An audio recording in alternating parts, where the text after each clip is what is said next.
এখন সাড়ে চারটে বাজে, ভোর 4:30। এই আছে কাঞ্চনজঙ্ঘা।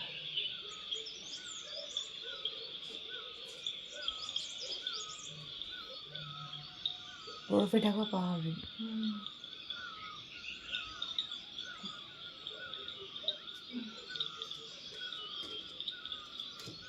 মেঘটা শুনলে আরো ক্লিয়ার আসবে।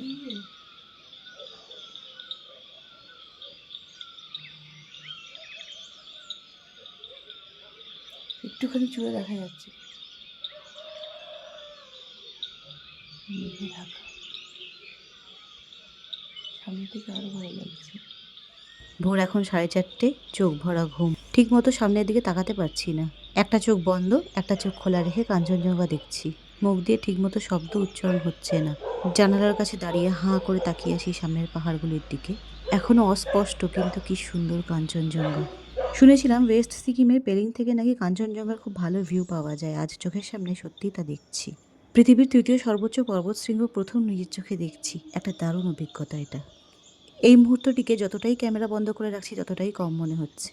ভোরের আলো ফুটেছে, চারপাশে নীরব পাহাড়ি পরিবেশ, সামনে দেখা যাচ্ছে সোনালি আগুনের মতো আভা। চারিদিকে এতগুলো পাহাড় আছে, কিন্তু একটি পাহাড়েই যদি দেখা যাচ্ছে, যেন মনে হচ্ছে মেঘের আড়াল থেকে দূরে বরফে ঢাকা পাহাড় নিজেই সামনে এসে দাঁড়িয়েছে।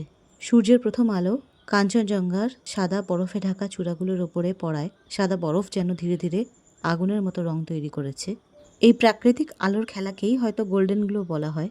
খাঁটি সোনাকে আগুনে পোড়ালে ঠিক যেরকম রং ধারণ করে, সেই রং পাহাড়ের চূড়াগুলিতে দেখা যাচ্ছে। গতকাল রাত পর্যন্ত সাংঘাতিক বৃষ্টি দেখে খানিকটা নিরাশ হয়েছিলাম।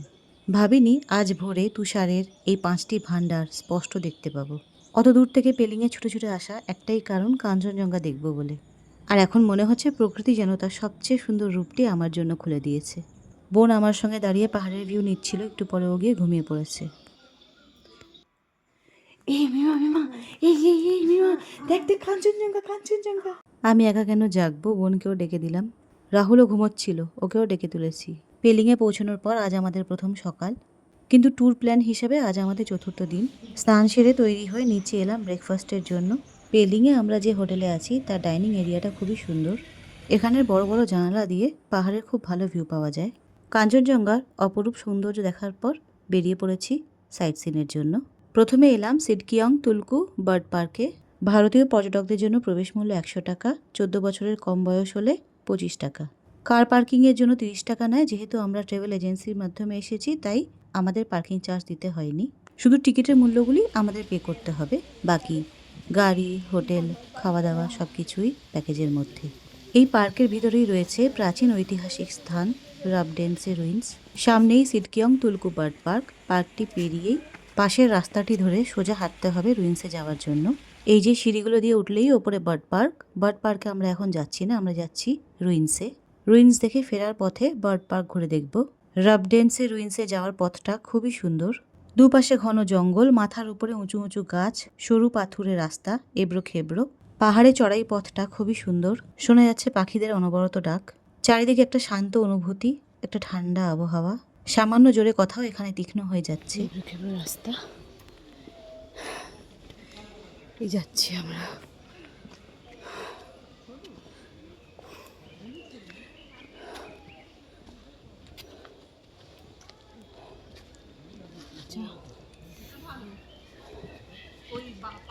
এসে আমি হাঁপিয়ে গেছি, অনেকটা চড়াই। ওর অবস্থা হাঁপিয়ে ওরা যাচ্ছে না, চলতে যাও।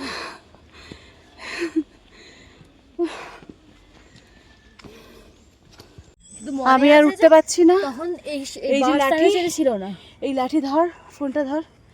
এই লাঠি হচ্ছে ধর, এই লাঠি হচ্ছে আমার সাহায্য।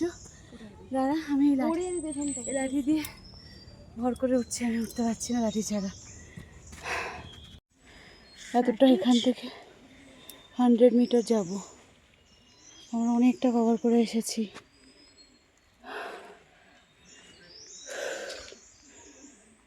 আর এই আমার লাঠি ভরসা, এই লাঠি।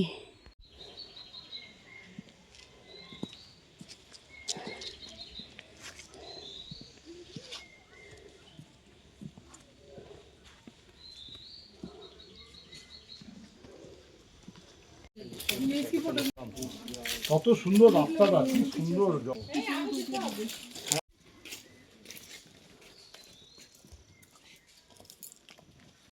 বেশিক্ষণ লাগলো না আসতে। চলে এসেছি প্রাচীন ধ্বংসাবশেষে। এখানে এসে মনে হচ্ছে কয়েকশো বছর আগের কোনো সময় চলে এসেছি। এই সিঁড়িগুলো দিয়ে ওঠার সময় মনের ভিতরে আগেকার দিনে অনুভূতি আসছে। এই পথ ধরেই একসময় সিকিমের রাজা এবং প্রজারা যাওয়া আসা করেছে। রাবডেন্সে নামের মধ্যেই লুকিয়ে আছে এই পাহাড়ি রাজ্যের পুরনো পরিচয়। কয়েকশো বছর আগে এই জায়গাই ছিল সিকিমের রাজাদের রাজধানী। আমরা এখন যে পথ ধরে উপরে এলাম, তখনকার দিনে পাহাড়ি জীবনের সঙ্গে এই ধরনের পথই ছিল স্বাভাবিক। এই পথে হেঁটে আসতে আমাদের কষ্ট হলেও তখন হয়তো রাজাদের হেঁটে আসতে এতটা কষ্ট হতো না। হয়তো তাদের সঙ্গে থাকতো ঘোড়া পালকি কিংবা অনেক সঙ্গী সাথী। আমি এখন যেখানে দাঁড়িয়ে আছি, এখান থেকে রাবডেন্সের পুরনো ধ্বংসাবশেষটা সম্পূর্ণভাবে দেখা যায়। এবারে এখান থেকে দাঁড়িয়ে পাহাড়ের দূর দূরান্ত পর্যন্ত দেখা যায়। 1670 সাল থেকে 1814 সাল পর্যন্ত এখান থেকে সিকিম শাসিত হয়েছিল। এখানে ছিল চগিয়ালদের রাজপ্রাসাদ, যা ছিল পাহাড়, জঙ্গল এবং প্রাকৃতিক সৌন্দর্যে ঘেরা রাজধানী। আর আশেপাশে ছিল সাধারণ মানুষের বসতি। কিন্তু সময়ের সঙ্গে যুদ্ধ এবং আক্রমণের কারণে সেই গৌরবময় রাজধানী ধ্বংস হয়ে যায়। আজকের রাবডেন্সের ধ্বংসাবশেষ সেই হারিয়ে যাওয়া রাজকীয় সময়ের নীরব সাক্ষী হয়ে দাঁড়িয়ে আছে। ফেরত যাচ্ছি এখন আমরা। ছিল আরও ঘন জঙ্গল ছিল এটা। তোরা যখন এসেছিলিস।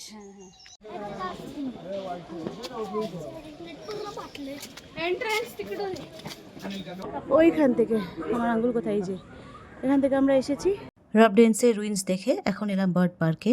পার্কে ঢোকার আগে আমরা যে টিকিটটা নিয়েছিলাম, সেই টিকিট দেখিয়েই বার্ড পার্কে প্রবেশ করতে হয়েছে। বার্ড পার্কের ভিতরে হাঁটার পথ খুবই সুন্দর। রাবডেন্স রুইন্সে যাওয়ার পথে যে পাখির আওয়াজগুলো পাচ্ছিলাম, সেই আওয়াজ এখানে আরো বেশি স্পষ্ট শোনা যাচ্ছে। সবুজ পাহাড়ি পরিবেশ, চারিদিকে জঙ্গলের অনুভূতি, আর তার মধ্যে শোনা যাচ্ছে নানা ধরনের পাখির ডাক। দূর থেকে শুনলে বোঝা যাবে না এখানে কত রকমের পাখির ডাক মিশ্রিত।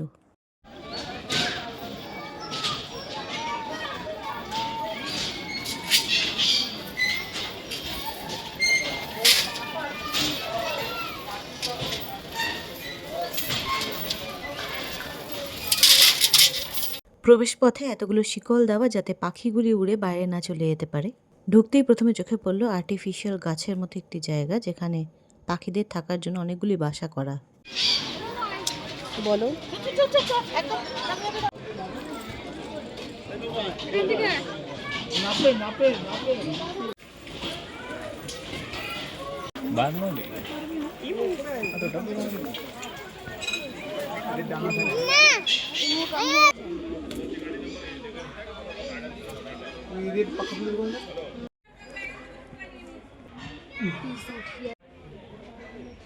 বেশ ঘুরে ঘুরে অনেকগুলো পাখি দেখলাম। এখন এই ব্রিজ ধরে ফেরত যাচ্ছি। পার্কের ভিতরে হাঁটার জন্য বেশ সুন্দরভাবে এই ব্রিজগুলোকে তৈরি করেছে। বিশেষ করে বাচ্চাদের এখানে এলে খুব ভালো লাগবে। কত ধরনের যে পাখি আছে এখানে। এখানে ঢুকে শুধু বড় বড় রঙিন পাখি নয়, চোখে পড়লো এক অদ্ভুত সুন্দর পায়রা, দেখতে যেন ছোট্ট ময়ূর। এটি হলো পেমায়ংসে মোনাস্ট্রি। পেলিং থেকে 3 কিলোমিটার দূরে পাহাড়ের একেবারে মাথায় অবস্থিত সিকিমের দ্বিতীয় প্রাচীনতম বৌদ্ধ মঠ। ওপরে উঠে খাড়ি রাস্তার পাশে প্রেয়ারের ফ্ল্যাগ দেখা যায়। 3 তলা বিশিষ্ট তিব্বতী কারুকাজ করা মনস্ট্রিতে রয়েছে মিউজিয়াম। 1705 খ্রিস্টাব্দে এটি পুনরায় প্রতিষ্ঠিত হয়। প্রথমে এটি একটি ছোট উপাসনালয় ছিল, যা সাংঘাং নামে পরিচিত ছিল।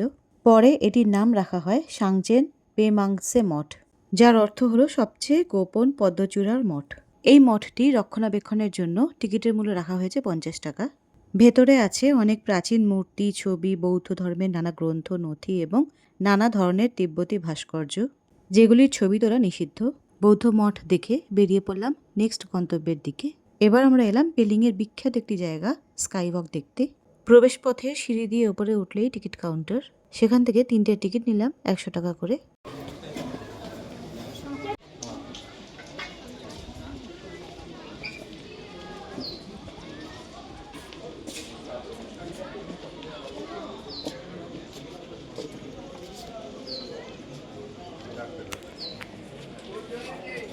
টিকিট কেটে ভিতরে প্রবেশ করার পর স্কাইওয়াকের দিকে আসার জন্য 2টি পথ রয়েছে। একটি সিঁড়ির পথ, একটি সমতল পথ। সিঁড়ির দুপাশে রয়েছে প্রার্থনা চাকা বা প্রেয়ার হুইল, এবং সামনেই চোখে পড়বে একটি বিশাল চেন রেজিংয়ের মূর্তি।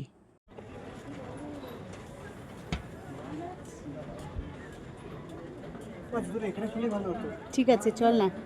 এক্সপিরিয়েন্স। ওরে বাবা, পাপুড়ে যাচ্ছে, বিভৎস গরম।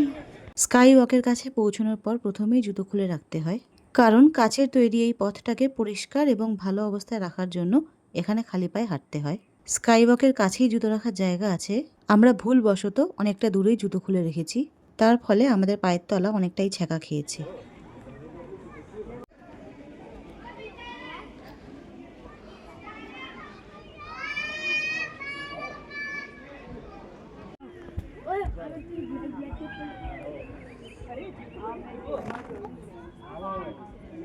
এটি হলো ভারতের প্রথম গ্লাস বটম স্কাইওয়াক, যা প্রায় ৭,২০০ ফুট উচ্চতায় অবস্থিত এবং সামনেই দেখা যাচ্ছে বিশ্বের সবচেয়ে উঁচু চেন রেগিজ মূর্তি, যা প্রায় ১৩৭ ফুট উঁচু। মূর্তির পাদদেশ থেকে নিচের উপত্যকা এবং চারপাশের পাহাড়ের দৃশ্য সত্যি অসাধারণ। যদিও স্কাইওয়াকের কাজগুলি অস্পষ্ট হয়ে গেছে, নিচের সব কিছুই ঝাপসা দেখাচ্ছে। তার উপরে সূর্যের প্রখর তাপ এই গ্লাসগুলির উপরে এসে পড়েছে, ফলে স্কাইওয়াকের ওপর থেকে খালি পায়ে হাঁটাটা একটু কষ্টকর হয়ে দাঁড়াচ্ছে। এখন যাব ওই বিশাল ১৩৭ ফুট বৌদ্ধ মূর্তির কাছে। সিঁড়ি উঠবো, একদম ওই মাথায় গিয়ে তারপরে তুলছি।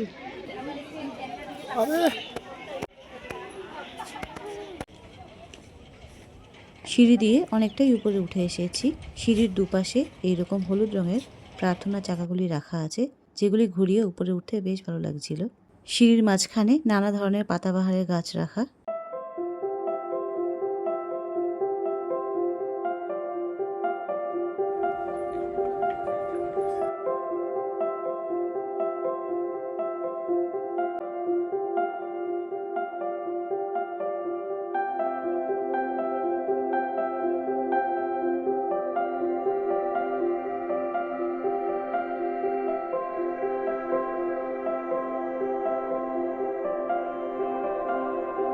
এটি হলো বিশাল চেন রেগিজের মূর্তি, যার নিচে দাঁড়িয়ে আছি আমি। এত উপর থেকে পেলিংকে দেখতে অপরূপ সুন্দর লাগছিল। রোপ যাচ্ছে এখান থেকে। পেলিংয়ে এসে একটা দারুণ রোমাঞ্চকর দৃশ্য চোখে পড়ল। স্কাইওয়াকের সামনে দাঁড়িয়েই দেখা যাচ্ছে আকাশে অনেকগুলো রঙিন প্যারাগ্লাইডার। বহু মানুষ পেলিংয়ে আসেন প্যারাগ্লাইডিং করতে। এখন আমরা এলাম ওয়েস্ট সিকিমের দারাপ গ্রামে। এই যে এখান থেকেই রাস্তাটা দিয়ে নিচে হেঁটে হেঁটে হেঁটে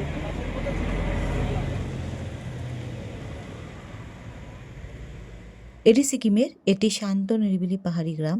এখানে শহরের ভিড় নেই, আছে সবুজ পাহাড়, ধান ক্ষেত, ছোট ছোট ঘর আর স্থানীয় মানুষের সহজ সরল জীবন। দারাপ মূলত লিম্বু সম্প্রদায়ের একটি গ্রাম। কোলাহল মুক্ত শান্ত পরিবেশে যারা পাহাড়ের আসল রূপ খুঁজে পেতে চান, তাদের এই জায়গা সব থেকে ভালো লাগবে। এটা একটা অফবিট জায়গা। এখানে মূলত পর্যটকরা ঐতিহ্যবাহী কাঠের ও পাথরের হোমস্টেতে থাকতে আসেন। এখানে থেকে পাহাড়ি জীবনযাত্রা, স্থানীয় খাবার এবং তাদের আতিথেয়তা খুব কাছ থেকে উপভোগ করা যায়। আমি গিয়েছিলাম নিচে গ্রামটি দেখতে, অনেকটা চলে গিয়েছিলাম। এবার উপরে আসতে আমি হিমশিম খেয়েছি।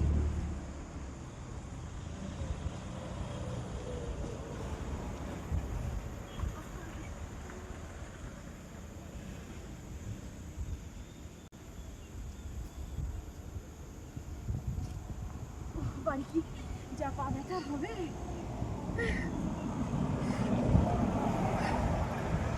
দারাপ ভিলেজের কাছেই অবস্থিত রেম্বি ওয়াটারফল।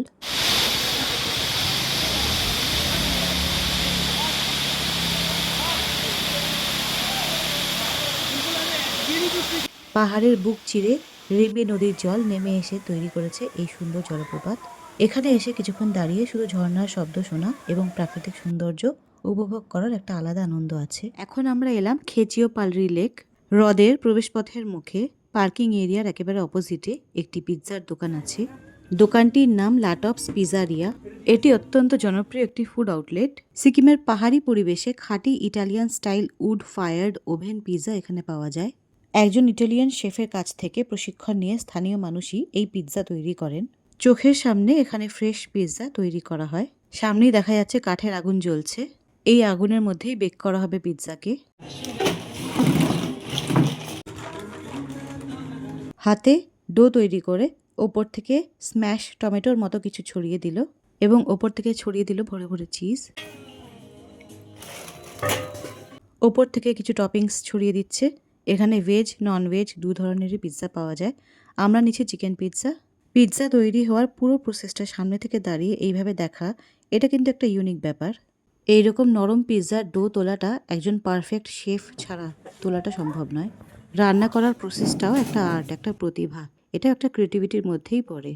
প্রাকৃতিক মাইক্রো ওভেনের মধ্যে থেকে বেরিয়ে এলো গরম গরম পিৎজা। এখানে পিৎজা সাধারণ প্লেটে নয়, সুন্দর একটা উডেন প্ল্যাটারের উপরে পরিবেশন করা হয়। তাদের পরিবেশনের এই পাত্রটা আমার খুবই পছন্দ হয়েছে। ओके कम दाल है, ठीक है, बहुत तीखा है ना। পিৎজার সঙ্গে আমরা নিলাম 2টি মিল্কশেক, একটি কফি। খেচেও পার্লের লেকের কাছে এরকম একটা ক্যাফে আছে, আমি জানতাম না। সেটা এখানে এসেই জানলাম। তবে আমার বোন এই ক্যাফে সম্পর্কে জানতো, তাই এখানে পৌঁছানো মাত্রই ও প্রথমে দাবি করে এখান থেকে পিৎজা খাবে। এখন দুপুর 3টে খাওয়া দাওয়া শেষ করে আমরা লেকের দিকে রওনা হই। লেকের দিকে যাওয়ার পথে এরকম দোকান আছে যেখানে ঘর সাজানোর জন্য ছোট ছোট এরকম খেলনা বিক্রি হচ্ছে। প্রবেশ পথেই টিকিট কাউন্টার, সেখান থেকে লেকের জন্য 3টে টিকিট নিতে হলো 30 টাকা করে।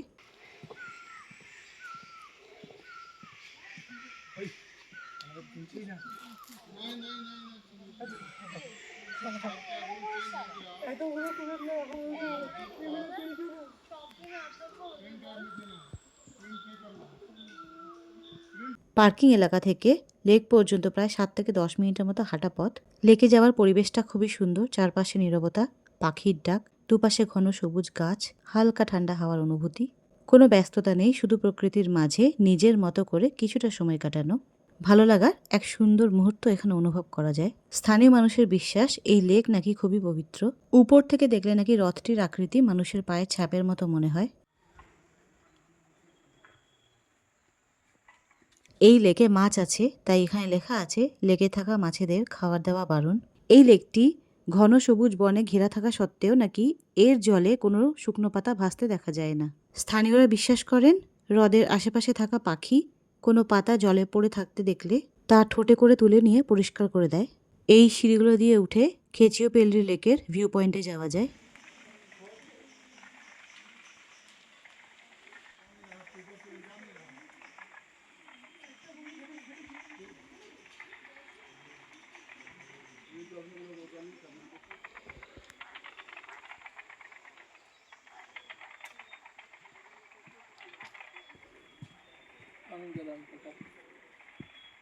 এই হ্রদের কাছে নাকি একটি প্রাচীন গুহা রয়েছে। এখন আমরা যে পথে যাচ্ছি হয়তো এই পথটাই গুহার দিকে যাওয়ার পথ।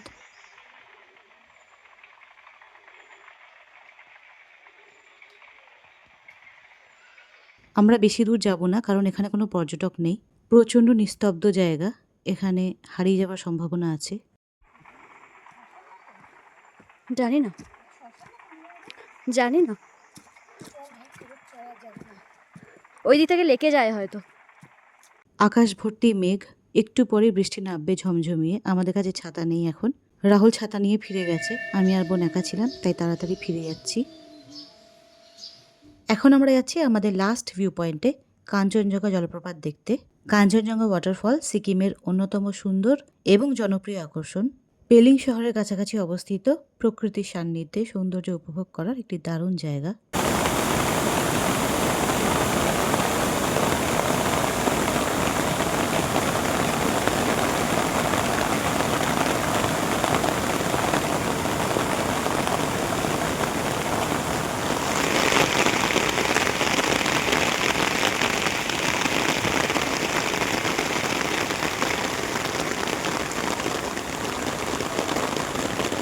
প্রচণ্ড বৃষ্টির মধ্যেই ছাতা মাথায় গাড়ি থেকে নেমে বেরিয়ে এসেছি কাঞ্চনজঙ্ঘা ওয়াটারফল দেখব বলে।